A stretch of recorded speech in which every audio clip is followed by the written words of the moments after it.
తనని తాను అఘోరీగా చెప్పుకుంటూ తాను హిందూ పరిరక్షణ కోసమే నేను ఇప్పుడు పనిచేస్తున్నానంటూ అసలు అన్ని దేవాలయాల్లో హల్చల్ చేస్తూ తిరిగినటువంటి శ్రీనివాస్, అతను అసలు అఘోరియే కాదు అంటూ మొదటి నుంచి ప్రముఖ సామాజికవేత్త కృష్ణకుమారి గారు చెప్పేటువంటి ప్రయత్నం చేస్తూనే ఉన్నారు. అది ఈరోజు అక్షర సత్యమైంది.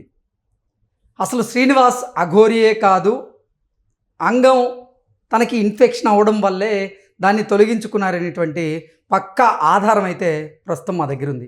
కాకపోతే అది చూపించడానికి వీలు కాదు కాబట్టి మీకు మేము అది స్క్రీన్ మీద బ్లర్ రేస్ చూపిస్తాము. మొదటి నుంచి వైల్డ్ వుల్ఫ్ ఛానల్ కానీ అలాగే సామాజికవేత్త అయినటువంటి కృష్ణకుమారి గారు ఏదైతే చెప్పారో శ్రీనివాస్ విషయంలో అది నిజంగా అక్షర సత్యమైంది. ఆయన అసలు అఘోరియే కాదు, అఘోరి ముసుగులో నాకు తాంత్రిక శక్తులున్నాయి, నేను ప్రత్యేకమైనటువంటి పూజలు చేస్తానంటూ ఎంతోమందిని నమ్మబలికి వారి దగ్గర నుంచి డబ్బులు గుంజుకుంటూ ఉన్న నేపథ్యంలో ఇప్పుడు అరెస్ట్ అయ్యి జైలు జీవితాన్ని గడుపుతూ ఉన్నారు. ఈ నేపథ్యంలోనే అసలు దీని మీద మనం పూర్తి స్థాయిలో ఒకసారి విశ్లేషణ అయితే చేసుకుందాం. ప్రస్తుతం మనతో పాటున్నారు ప్రముఖ సామాజికవేత్త, ప్రముఖ రాజకీయ విశ్లేషకులు కృష్ణకుమారి గారు. మేడంతో మాట్లాడదాం. మేడం నమస్తే. మేడం నమస్తే. మీరు మొదటి నుంచి పదే పదే ఒకటే ప్రస్తావించారు శ్రీనివాస్ విషయంలో. అసలు శ్రీనివాస్ అఘోరియే కాదు, శ్రీనివాస్ ట్రాన్స్జెండరే కాదు, ఒక చిన్న తప్పిదం వల్ల ఆయన అంగానికి ఇన్ఫెక్షన్ అయింది, దానివల్ల దాన్ని తొలగించుకున్నాడు అంతే తప్ప ఆయన అఘోరీ వేషం కట్టి ఇప్పుడు సనాతన ధర్మాన్ని భుజాన మోస్తున్నట్లుగా బిల్డప్ ఇచ్చాడు అంటూ మీరు పదే చాలా సందర్భాల్లో చెప్పారు. ఇప్పుడు అదే వాస్తవం అయింది. మన దగ్గర ఒక ఆధారం కూడా బయటకు వచ్చింది. ఏంటి మేడం అసలు దీన్ని ఎలా చూడాలి? ఇంకా చూడడానికి ఏం లేదు, ఇది వాస్తవం. మరి మీకేంటి, ఏమైనా జ్యోతిష్యాలు తెలుసా, మీరు ఎలా చెప్పగలిగారు అని అనుకోవచ్చు కొంతమంది. అంటే పదే మీరు అసలు ఆయన అఘోరియే కాదని చెప్తున్నా ఎంతమంది మోసపోయారు కదా. అరే ఇప్పుడు కూడా మోసపోతారు, జైల్లో ఉంటే కూడా మోసపోతారు. ఓకే, అంటే ఇన్ని చూసిన తర్వాత కూడా, ఇన్ని చూసాక కూడా మోసపోతారు. అయితే ఈ శ్రీనివాస్ కావచ్చు, ఇంకో ప్రసాద్ కావచ్చు, ఇంకో ప్రసాద్ కాకపోతే ఇంకొకళ్ళు కావచ్చు, లేడీస్ కావచ్చు, జెంట్స్ కావచ్చు. వీళ్ళు పరాన్న జీవుల్లాగా మాకు జనాల అమాయకత్వమే వీళ్ళకి పెట్టుబడి, జనాల దురాశ అత్యాశ వీళ్ళకి పెట్టుబడి, అంతకంటే ఏమీ లేదు. 4 మాటలు చెప్పటం వస్తుంది. ఆ మనిషిని చూసి ఆ మనిషికి ఉన్న కష్టాలు అంటే వాళ్ళ భావోద్వేగాలను అంచనా వేయడం, నథింగ్ బట్ సైకాలజీ, ఎంతో కొంత మినిమం సైకాలజీ. దీనికి ఏమి డిగ్రీలు పట్టాలు అక్కర్లా. అంటే ఒక మనిషిలోని బలహీనతల్ని వారు క్యాష్ చేసుకుంటున్నారు అంతే. ఆ బలహీనత భయమా, అత్యాశ, దురాశ, ఏదైనా కావచ్చు, ఇవన్నీ బలహీనతలే మనిషికి. అయితే ఈ బలహీనతల మీద వీళ్ళు ఏ బలహీనతలో ఉన్నారు అనేది కాసేపు మాట్లాడితే అర్థమవుతుంది. అర్థమయ్యి దాని ప్రకారంగా వాళ్ళ రూట్లోకి వీళ్ళు వెళ్ళి వాళ్ళను తమ రూట్లోకి తెచ్చుకుంటారు. ఫస్ట్ అయితే వీళ్ళు వాళ్ళ రూట్లోకి వెళ్తారు. వెళ్తే వాళ్ళు చక్కగా మనకు ఒక ఆధారం దొరికింది, ఒక ధైర్యం దొరికింది, లేదు అంటే ఏడవటానికి ఒక భుజం దొరికింది అన్నట్లుగా వీళ్ళు ఫీల్ అయిపోతారు. ఫీల్ అయిపోయి మొత్తం ఓపెన్ అప్ అయిపోతారు. ఇప్పుడు ఆ రాధిక పరిస్థితి అదే కదా. రాధి నేను లేకుండా, నువ్వు లేకుండా నేను ఉండలేకపోతున్నాను, ఈ జీవితం నీది తట్టుకోలేకపోతున్నాను, నా వల్ల కావటం లేదు రాధి అని మాట్లాడాడు అంటే అది మామూలుగా భార్యాభర్తలు ఇట్లా మాట్లాడుకుంటే అసలు విడాకులే రావు. ఇవాళ చాలా మందికి ఈ మాత్రం విడాకుల రేటు తగ్గుండేది. ఈ మాత్రం ప్రేమాభిమానాలు లేకే విడాకులు అవుతున్నాయి పాపం. అవును, వాళ్ళకి తెలియదు ఇట్లా మాట్లాడవచ్చు, ఇట్లా మాట్లాడాలి, ఇట్లా మాట్లాడితేనే కరెక్టు అని. సరే, ఏది ఏమైనప్పటికీ ఇక్కడ అర్థం కావాల్సింది ఏంటంటే మన మూర్ఖత్వము, మన అమాయకత్వము, మన దురాశ వేరే వాళ్ళకి ఒక పెట్టుబడిగా మారుతుంది. వాళ్ళు డబ్బులు సంపాదించుకోవడానికి మనం పనిముట్లుగా మారుతున్నాము అనేది అర్థం చేసుకోవాలి. ఇప్పుడు విక్రమార్కుడు సినిమా ఉంది, చూసాం కదా. ఆ సినిమాలో గుండు కొట్టించుకుంటే లచ్చిందేవి వచ్చేస్తుంది అని చెప్తాడు. సగం గుండు కొట్టిన తర్వాత నీకు ఎంత ఇస్తావు అని అడిగితే, సరే ఏదైనా నీ వల్లే నాకు వస్తుంది కదా, నిజంగా వస్తే 1016 ఇస్తాను నీ వల్లే వస్తుంది కాబట్టి చెరిసగం తీసుకుందాం అన్నాడు అనుకోండి, అది వేరుగుండేది. కానీ 1016లో 116లో ఇస్తానంటది. కోపం వచ్చేసేసి ఆ గుండు సగం కొట్టి వచ్చేస్తాడు. అయితే ఆ తర్వాత మళ్ళీ ఇంకొకడు వచ్చి ఎక్కువ డబ్బులు తీసుకుని గుండు కొడతాడు. అంటే వీడి బ్యాచోడే. అంటే ఇది చాలా రియలిస్టిక్గా తీశాడు ఆ సినిమా రాజమౌళి. అయితే ఇప్పుడు వస్తాయి అనుకున్న డబ్బులు రాకపోగా ఈ గుండు గీయించుకుంటానికి డబ్బులు ఖర్చు పెట్టాల్సి వచ్చిందా లేదా? అక్కడ ఏంటి మనకు అర్థమైంది, దుఃఖానికి చేటు అని అర్థమైంది కదా. దీనిలో వీళ్ళందరూ కలిసి చెప్పుకోవటానికి వెళ్తే మంత్రి గారి భార్యకి కూడా గుండు కొట్టేసుకుంటుంది ఆవిడ కూడా, నా బాధలు ఎవరికి చెప్పుకోను అని. మొన్నటికి మొన్న ఇంత తతంగాలు జరుగుతున్న సందర్భంలో కూడా ఒక ఎమ్మెల్యే 5 లక్షలు ఇచ్చాడంట వీరికి. ఎగ్జాక్ట్లీ. అంటే నేను అందుకు ఆ సినిమా గురించి చెప్పాల్సి వచ్చింది. ఇప్పుడు ఈ 2,30,00,000 ఏవైతే ఉన్నాయో అకౌంట్లో ఎలా వచ్చాయి అనేది తీస్తే చాలామంది గొప్పవాళ్ళు బయటకు వస్తారు. అలాగే శ్రీనివాస్ని మనం మరీ అంత తక్కువ అంచనా వేయటానికి వీల్లేదు. వాడలా మేకప్లు వేసుకొని డీఫేమింగ్ చేసుకొని మొదటి రోజు లిప్స్టిక్ వేసుకొని తలకి కొప్పు పెట్టి దాని చుట్టూ పువ్వులు పెట్టి ఒక రకమైన వేషంలో వచ్చాడు. ఆ వేషం అయిపోయిన తర్వాత ఒక 15,000 పెడితే ఆ విగ్గు దొరుకుతుంది, ఆ జుట్టు ఉండే విగ్గు దొరుకుతుంది, ఆ విగ్గు పెట్టుకున్నాడు. అంటే దీని అర్థం ఏంటి అంటే మనుషులకి నమ్మించటానికి తన ఆహార్యాన్ని మార్చుకున్నాడు, తన బాడీ లాంగ్వేజ్ని మార్చుకున్నాడు. ఋతుస్రావం వచ్చిందని చెప్పాడు. అయితే అసలు ఇతను ట్రాన్స్జెండర్ కూడా కాదు అని, అఘోరి కాదు అని T1 నుంచి చెప్తున్నా. అప్పుడు అతను ట్రాన్స్జెండర్ అయి ఉండొచ్చు అనుకున్నాం. అనుకుంటే ఎప్పుడైతే ఋతుస్రావం వస్తుంది అని చెప్పాడో ఒక ట్రాన్స్జెండర్కి ఋతుస్రావం రాదు అని ఒక బేసిక్, ఇప్పుడు ఎవరికే మహిళలకి ఋతుస్రావం ఎందుకు వస్తుంది? గర్భాశయం ఉంటే అండోత్పత్తి జరిగితే అది గర్భిణీ వస్తేనేమో అది ఒక ఈ బిడ్డకి పిండంలాగా ఏర్పడింది, బిడ్డకి దిండులాగా ఉపయోగపడుతుంది, ఒక పొరలాగా పిండాన్ని కాపాడటానికి. లేదు అంటే ఎవరి మంత్ ఋతుస్రావం కావాలి, ఇది శరీర ధర్మం. అయితే ఈ మాత్రం చిన్న విషయం కూడా తనకి తెలియలేదా? జనాలు ఎంత వెర్రివాళ్ళు అనుకున్నాడా? ఇప్పుడు ట్రాన్స్జెండర్లు వచ్చింది ఫైటింగ్కి, ఇక్కడ ఈ విషయంలో ట్రాన్స్జెండర్లు వచ్చారు ఫైటింగ్కి. అసలు ఎట్లొస్తుంది అబ్బా, మాకందరికీ రావట్లేదే, తనకి ఎలా వస్తుంది అని వాళ్ళు ప్రశ్నించారు. ఇప్పుడు ఒక ట్రాన్స్జెండరు బిడ్డను కనలేదు, వాళ్ళకి ఒక కృత్రిమ అవయవాన్ని, ఒక అవయవం స్థానంలో ఇంకొక అవయవాన్ని ట్రాన్స్ప్లాంట్ చేస్తారు తప్పితే గర్భాశయాన్ని పెట్టలేరు. మరి గర్భాశయం లేనిదే ఋతుస్రావం ఎట్లొచ్చిందని చెప్పాడు? తెలిసి చెప్పాడా, తెలియక చెప్పాడా? ఈ విషయంలో ట్రాన్స్జెండర్లు నేను ఏకమయ్యాం. అందుకని నువ్వు ఈ రోజు నుంచి నువ్వు ఫస్ట్ అఘోరీవి కాదు, తర్వాత ట్రాన్స్జెండర్ కూడా కాదు, నువ్వు ఒట్టి శ్రీనివాస్ అలయాస్ పింకీవి. పింకీ అంటే మళ్ళీ ట్రాన్స్జెండర్ అయిపోద్దిగా. అతను గుర్తుపట్టడానికి అతను అలా వచ్చాడు కదా బయటికి.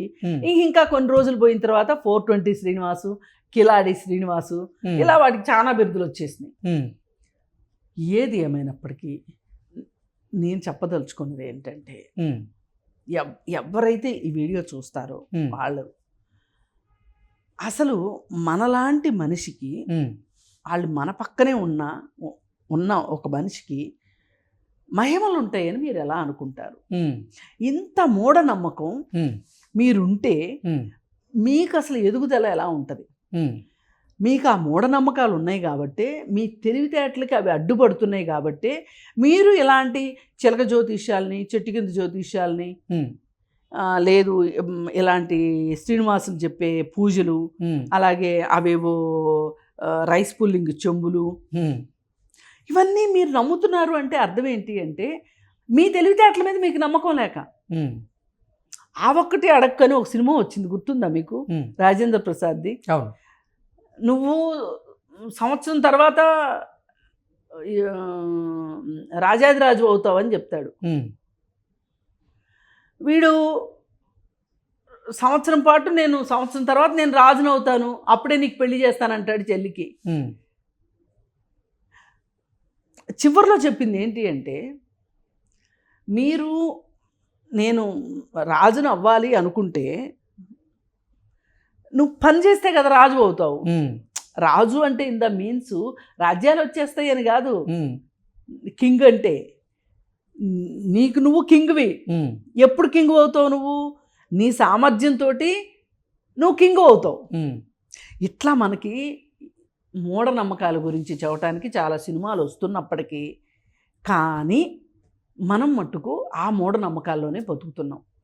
మన శక్తిని మనం తీసి పక్కన పెట్టేసేసి ఎవడో చెప్పేది మనకి నచ్చుతుంది. షార్ట్ కట్లు మనకు నచ్చుతున్నాయి. ఈ షార్ట్ కట్లు ఉండవు విజయాలకి. ఓకే, ఇది అర్థం చేసుకుంటే ఇలాంటి శ్రీనివాసులు పుట్టకుండా ఉంటారు. అసలు ఈ శ్రీనివాసుల్ని పుట్టిస్తుందే మన అత్యాశ. మేడం, ఇప్పుడు శ్రీనివాస్ జైల్లో ఏ సెల్లో ఉన్నారు? అంటే ఇప్పుడు శ్రీనివాసు మహిళా జైల్లో ఉన్నారు. మహిళా జైల్లోనే ఉన్నాడు. మరి శ్రీనివాస్ ఇప్పుడు పురుషుడు అనేది నిర్ధారణ లేదు. స్పెషల్ బ్యారెక్ లో పెట్టారు అతన్ని. అంటే ఒంటరి సెల్లు, దానిలోకి ఎవరు రావటానికి లేదు. ఒకవేళ అతను అంటే బయటకు వచ్చి ఆయన స్నానాలు చేయాలన్నా, స్నానపు గదులకు వెళ్ళాలన్నా కానిస్టేబుల్ ఉంటారు. నేను అడిగేది ఏంటంటే మేడం, శ్రీనివాస్ ఒక పురుషుడు, అతనికి మహిళల మీద కోరికలు వస్తున్నాయి, ఫీలింగ్స్ వస్తున్నాయి కదా. అతన్ని తీసుకువెళ్ళి మళ్ళీ మహిళా జైల్లో వేస్తే వాళ్ళని చూసి మళ్ళీ ఇతను అంటే బుద్ధి ప్రవర్తన మారదంటారా? కాదు. అక్కడ జరిగింది ఏంటంటే, ఆ రోజు డాక్టర్లను కూడా వీడు కన్ఫ్యూజ్ చేశాడు. మనుషుల్ని ఎట్లా కన్ఫ్యూజ్ చేస్తాడో డాక్టర్లను కూడా కన్ఫ్యూజ్ చేశాడు. కన్ఫ్యూజ్ చేసి వీడు ఒక సర్టిఫికెట్ చూపించి ఏదేదో చేశాడు. ఓకే, చేస్తే వాళ్ళు కూడా నిజమేన అనుకొని, అంటే ఇప్పుడు ఈ ఫోటో అబద్ధం అని నేను అనను, కానీ ఈ ఫోటో వాస్తవం. అయితే అక్కడ మరి ఎంతవరకు వాడు ఇన్ఫెక్షన్ వచ్చే వరకు తీయించుకున్నాడు, మిగతా పాట అట్లాగే ఉండొచ్చు. అయితే దాన్ని బట్టి వాళ్ళు అతను నేను పురుషుల జైలుకి వెళ్ళను అని చెప్పి పేచీ పెట్టాడు. అందుకని ఏం చేశారు అంటే ఈ లేడీస్ జైల్లో పెట్టి స్పెషల్ బ్యారెక్లో పెట్టారు. కాబట్టి ఏంటంటే అక్కడ ఉన్న మహిళలకేమీ ఇబ్బంది అయ్యే అవకాశం లేదు. అసలు బయటకు వస్తే కదా తాళం వేసి ఉంటుంది ఎప్పటికప్పుడు. మన సినిమాల్లో చూపిస్తారు చూడండి, సెల్లు ఏకాంతరవాసం లాగా పెట్టారు. పెట్టి ఇతను బయటికి వెళ్ళాలి అన్నప్పుడు ఇతనికి బాత్రూమ్కి వాళ్ళ దగ్గరుండి గార్డుల దగ్గరుండి తీసుకెళ్తారు. అదేమీ పెద్ద ప్రాబ్లం కాదు. ఇప్పుడు ఇంకో 14 రోజులకి వేశారు. వేసి పోలీస్ కస్టడీకి మొన్న 2 రోజులు తీసుకుంటే చాలా విషయాలు బయటకు వచ్చినాయి. ఇప్పుడు కావాల్సింది ఏంటి అంటే, అసలు వీడే ముదురు అంటే మహాముదురు ఇంకోడు మద్రాసులో ఉన్నాడు. ఆ ముదురు వివరాలు ఇప్పుడు తెలిసినాయి. వీడు ఎంత అడిగినా వీడు చెప్పలా.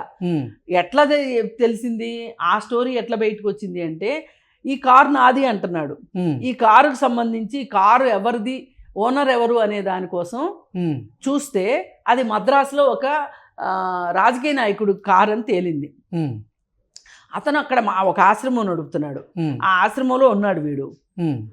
అక్కడ కొంచెం మహిళల అక్రమ రవాణా కూడా జరుగుతుందంట. పైగా వీడి మీద ఒక రేప్ కేసు కూడా ఉంది. కాబట్టి ఒకదానిపైన ఒకదానిపై ఇప్పుడు రేపు పొద్దున్న రాధిక ఇంకొక కేసు పెట్టింది ఆల్రెడీ మన దగ్గర ఎఫ్ఐఆర్ ఉంది, పెట్టింది కదా. ఇప్పుడు ఏమవుతుంది అంటే, ఇప్పుడు ఒకవేళ బెయిల్ వచ్చింది అనుకోండి, ఇంకొక కేసు పీటీ వారెంట్ తీసుకొని వెళ్ళి మళ్ళీ రిమాండ్కి పంపిస్తారు. పైగా అసలు ఈ 2,40,00,000 ఏంటో తేలాలి ఫస్ట్. అసలు అవి ఎవరి ద్వారా ఆయన అకౌంట్కి వచ్చినాయి, అది ఎవరిని మోసం చేసి ఆ డబ్బులు గుంజుకున్నాడు అంటే, వారణాసి వెళ్ళి మనం చూసాం. నేను అఘోరిని, నా దగ్గర తాంత్రిక శక్తులు ఉన్నాయి, నేను నా గురించి ఎవరైతే నెగిటివ్గా ట్రోల్ చేస్తున్నారో వారి మీద నేను కొన్ని పూజలు చేస్తాను, ఏం లేదు వాళ్ళు మటాష్ అంటూ కూడా బెదిరించి ఆయన చేసిన వీడియోలు కొన్ని ఉన్నాయి. లేదు ఇలా ఎంతమందిని బెదిరించి వాళ్ళ దగ్గర నుంచి డబ్బులు గుంజుకున్నాడు అనేది తెలియాలి కదా అసలు అంటే బయటికి. బెదిరింపులు ఒకటి, వాళ్ళల్లో ఒక భయాన్ని కలిగించి భయం ద్వారా పూజలు చేయించుకుని ఆ పూజల ద్వారా డబ్బులు గుంజుకోవాలనేది ఇతని ఉద్దేశం. ఇప్పుడు కొంతమంది ఏంటంటే నిజంగానే భయపడిపోయి వీళ్ళ దగ్గరికి వస్తారు. కొంతమంది ఏం చేస్తారంటే ఊగిసలాట మనస్తత్వంలో వస్తే గనక వాళ్ళకి పూర్తిగా వీళ్ళు భయాన్ని 70 mm స్క్రీన్లో వేసి చూపించేసేసి భయాన్ని పరిచయం చేసేసి తద్వారా పూజలు చేయించుకుంటారు. భయపడే వాళ్ళ కోసమే ఈ వీడియోలు చేస్తుంది నిజంగా. నేను అందుకే అదేదో నిజంగా ఆయనకి తాంత్రిక శక్తులుండి క్షుద్ర పూజలు తెలుసుంటే ఆయనకి నెగిటివ్గా వీడియోలు చేస్తున్న మనమేం చేయాలి కదా. మనమేం చేయాలి అసలు అక్కడ దాకా ఎందుకు? ఆయన మీద కేసు పెట్టిన పోలీసుల మీద చేయాలి, అలాగే ఆయనకి 14 రోజులు రిమాండ్ విధించిన జడ్జికి చేయాలి, ఇప్పుడు తీసుకెళ్ళి జైల్లో పెడితే ఆ జైలర్కి చేయాలి. ఇంతమంది లిస్ట్ ఉంది. ఇప్పుడు ఆయన అంటూ నిజంగా ఆయన తాంత్రిక శక్తులన్నీ గనక వాడాలి అంటే ఇంత పెద్ద లిస్ట్ ఉంది. ఆయనకి శత్రువుల లిస్ట్ చాలా పెద్దగా ఉంది. ఓకే, అందుకని శ్రీనివాస్ ఇవేమీ చేసే వ్యవహారం కాదండి ఇది. అందుకోసం మనం తెలుసుకోవాల్సింది ఏంటి అంటే మంత్రాలకి చింతకాయలు రాలవు. ఇప్పుడు నిన్న మొన్న నాకు ఇంకో విషయం తెలిసింది. ఏంటి అంటే ఒక అబ్బాయికి పెళ్లి కుదరట్లేదు అంటే ఓ 4-5 పెళ్లి సంబంధాలు చెడిపోయినాయి. అంటే అప్పుడు అయ్యవారిని అడిగారండి. అయ్యవారిని అడిగితే మీకు శని దోషం ఉంది, ఆ అబ్బాయికి శని పూజలు చేస్తే గనక మీకు పెళ్లి సంబంధం కుదురుతుంది అని చెప్పాడు అయ్యవారు. అయితే ఫీజు ఎంత అయ్యా అంటే 11,000. వీళ్ళు ఒక నెల మొత్తం మీద కష్టపడితే ఓ 20,000 సంపాదించుకునే వాళ్ళు. వీళ్ళు ఒక్క 3 గంటలు పూజ చేసి పూజారి ఆ డబ్బులు సంపాదించాడు అంటే ఆ పూజారిది తెలివితేటలు అనుకోవాలా, వీళ్ళది అమాయకత్వం అనుకోవాలా? అంటే ప్రపంచం మనం అనుకున్నంత వేగంగాను మనం అనుకున్నంత టెక్నాలజీ తోటి నిండిపోయి లేదు. ఒక ప్రపంచము ఈ మూఢనమ్మకాలు వీటి మీద నడుస్తూ ఉంది. వీడు శివలింగం తీశాడు ఒకసారి. శివలింగం తీస్తే అరర మహాదేవ శంభు అని చెప్పి శివలింగం తీశాడు నోట్లోంచి. అలాగే ట్రాన్స్జెండర్ అమ్మాయి, ఒక అమ్మాయి, మేము పనిచేసే గ్రూప్లో ఉండే అమ్మాయి పేరు ఏదో గుర్తులేదు, మాధురి అనుకుంటా. ఆ అమ్మాయి శివలింగం తీసింది నోట్లో నుంచి, మాధురి. అయితే ఈ మాధురి గురించి ఇంకొక ఆమె ఉంది ఎనలిస్టు, అఘోరిని బాగా ఏది సతీ సుమతి తట్లో మొగుడిని మోసినట్టు మోసింది ఒక ఆమె, ఎవరు ఎనలిస్టు. ఆ ఎనలిస్టు మాధురిని తిడుతుంది. పూనకాలు వచ్చేస్తున్నాయి ఆవిడకి, ఓ అని ఊగిపోతుంది. అఘోరిని తిట్టింది, అఘోరిని ఎట్లా తిడుతుంది అని చెప్పి నా దగ్గరికి వస్తే చెప్తాను వాళ్ళ సంగతి అని. ఇప్పుడు చెప్పమ్మా, ఆమె ఎందుకులే కానీ మాధురి సంగతి ఎందుకు కానీ అఘోరి వస్తాడు. ఒరే అఘోరి, అరే శ్రీనివాసు, అఘోరి వేషాలు వేసుకుని మాలాంటి వాళ్ళని కూడా మోసం చేసావేంట్రా, నీకేం పోయే కాలం రా, మామూలు వాళ్ళని మోసం చేసి ఏవో చిన్న చితక మాయామంత్రాలు చేసి డబ్బులు సంపాదించుకోక మానెత్తికి కూడా చుట్టావేంట్రా అని వాడిని పట్టుకుని వలవలా ఏడవాల్సింది పోయి మాధురిని పట్టుకొని తిడుతుంది ఆవిడ. అసలు అఘోరీలు అంటే ఏంటో తెలుసా మీకు? అఘోరీలు ఎంత గొప్పవాళ్ళో తెలుసా? నేను అఘోరీలు గొప్పతనం గురించి వాళ్ళని తక్కువ చేయాలనేది నా ఉద్దేశం కాదు. అసలు అఘోరీలు ఇక్కడ ఉండరు, వాళ్ళ జీవన విధానము జీవన శైలి వేరు. అలాంటి అఘోరీలకి చెడ్డ పేరు తీసుకొస్తున్నాడు. ఇప్పుడు అడి చేసి ఇడి చేసి వీడికి ఆ అఘోరీల అఖాడీలో వీడికి మెంబర్షిప్ లేదని తేలింది. అంటే వీడు ఎక్కడ దాకా తెచ్చుకున్నాడో చూడండి. మరి ఇప్పుడు భుజాన్ని వేసుకున్న వాళ్ళు అందరూ ఏమైపోవాలి చెప్పండి వాడి తరఫున? అందుకే భక్తి వేరు, నమ్మకం వేరు. భక్తి నీలో ఉండాలి, ఉంచుకో, భక్తితో ఉండు. అంతేగాని ఇలా మంత్రాలకు చింతకాయలు రాలుతాయని కానీ, ఈ శని పూజలు చేస్తే పెళ్ళిళ్ళు కుదురుతాయని కానీ, క్షుద్ర పూజలు చేస్తే ఎవరికో ఏదో అయిపోద్ది, శత్రువులందరూ నాశనం అయిపోతారని కానీ, అసలు నిజంగా అవన్నీ ఉంటే అంబానీ మీద అదానీ చేయించుకోడా, అదానీ మీద అంబానీ చేయించడా? అసలు వీళ్ళిద్దరు కలిసి మోడీ మీద చేసి మేమే ప్రధానమంత్రులు అయిపోయాం అనుకోరా? అవునా కాదా? అందుకోసం ఏంటంటే ఇవేవి లేవు, ప్రజలారా దయచేసి నమ్మకండి. శ్రీనివాస్ కథ కంచికి చేరింది ఓకే. ప్రస్తుతానికి. ఇప్పుడు రేపు శ్రీవర్షిణి సంగతి ఏమవుతుందో చూడాలి. వీడు ఏది ఏమైనప్పటికీ అఘోరి కాదు, ట్రాన్స్జెండర్ కాదు, ఒక మామూలు మనిషి, సగటు మగవాడు, పని పాట చేయటం ఇష్టం లేక పరాన్న జీవిలాగా బతకాలి అనుకుని తన కష్టాన్ని నమ్ముకోకుండా తన మోసాన్ని నమ్ముకుని బతికినవాడు. అది మనకి నిరూపితమైపోయింది ఈరోజు. ఓకే. అందుకని తస్మాత్ జాగ్రత్త అని చెప్పటమే మన ఉద్దేశం. Okay. Okay madam, thank you so much. Thank you.